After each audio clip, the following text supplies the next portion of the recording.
तोर हो गए तोर छत्तीसगढ़ में दुर्गा देवी तोर ऊंचे पर्वत माता बिराजे मैया झोंक लेना बंदना लामो। बोल महामाया माता की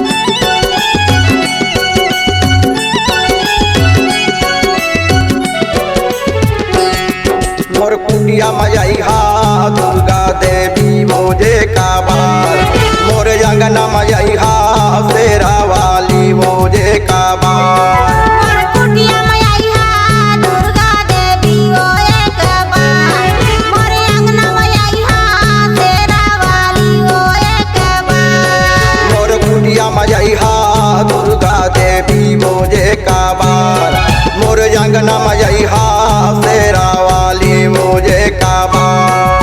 मोर कुटिया मजैहा दुर्गा देवी मोजे का बार, मोर अंगना मजैहा शेरा वाली मोजे का बार। आहा बिनती करत हूँ बारंबार, मोर कुटिया मजैहा दुर्गा देवी मोजे का बार, मोर अंगना मजैहा शेरा वाली मोजे का बार। मोर कुटिया मजैहा दुर्गा देवी मोजे का बार, मोर अंगना मजैहा शेरा वाली मोजे का बार।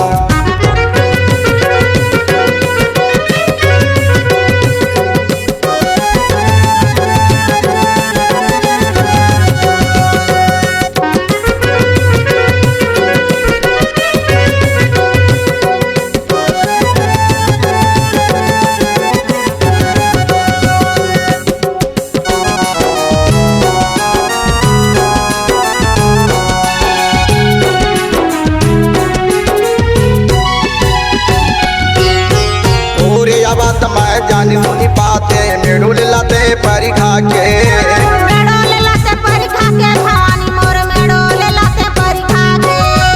ओरे बात मैं जानी सुनी पाते मेड़ुल लाते परिखा के, मेड़ोले लाते परिखा के भवानी मोर मेड़ोले लाते परिखा के। चंदन पिरुली में बैठक देते मोतिया न चौका पुरा के, मोतिया न चौका पुरा के भवानी मोर मोतिया न चौका पुरा के। चंदन पिरुली में बैठक देते मोतिया न चौका पुरा के। मोतिया न चौका पुरा के भवानी मोर मोतिया न चौका पुरा के। चरण धोई चना जमृत लेते कर दई हव काया के उधियार। मोर कुटिया मजैहा दुर्गा देवी मोजे के बार, मोर अंगना मजैहा शेरा वाली मोजे के बार।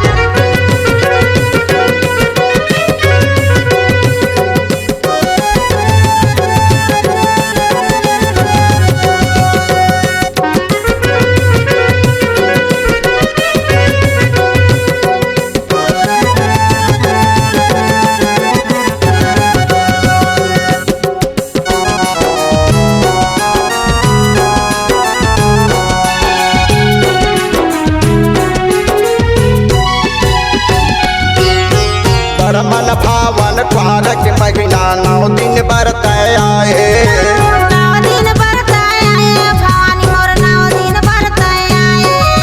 बड़ मन भावन क्वारक महीना 9 दिन बरत आए। 9 दिन बरत आए भवानी मोर 9 दिन बरत आए। भाग बड़े गे मोर भवानी तोर दर्शन ला पाए, तोर दर्शन ला पाए भवानी मोर तोर दर्शन ला पाए। भाग बड़े गे मोर भवानी तोर दर्शन ला पाए। तोर दर्शन ला पाए भवानी मोर तोर दर्शन ला पाए। धूम धूप मैं खूब जलाए गरीब के सुन ली हा पुकार। मोर कुटिया मजैहा दुर्गा देवी मोजे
जैसन जाने वैसन माता तुर से वाला बजाए तोर से वाला बजाए वदाई तोर से वाला बजाए जैसन जाने वैसन माता तुर से वाला बजाए तोर से वाला बजाए वदाई तोर से वाला बजाए अतिक बखानो तोर महिमाला आवे तोरे महिमा अपरंपार मोर कुटिया मैया दुर्गा देवी ओ एक बार मोर अंगना मैया तेरा वाली ओ एक बार आहा बिनती करत हम बारंबार मोर कुटिया मैया दुर्गा देवी ओ एक बार मोर अंगना मैया तेरा वाली ओ एक बार मोर कुटिया मजैहा दुर्गा देवी मोजे काबार मोर अंगना मजैहा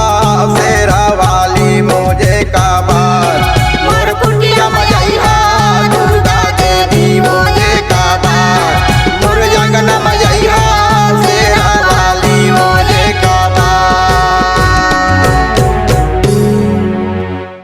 अगर आप अपनी आवाज को एक नया आयाम देना चाहते हैं तो चले आइए मल्टी ट्रैक डिजिटल रिकॉर्डिंग के लिए संपर्क करें HK म्यूजिक कंपनी कोटा डबरी चांपा छत्तीसगढ़।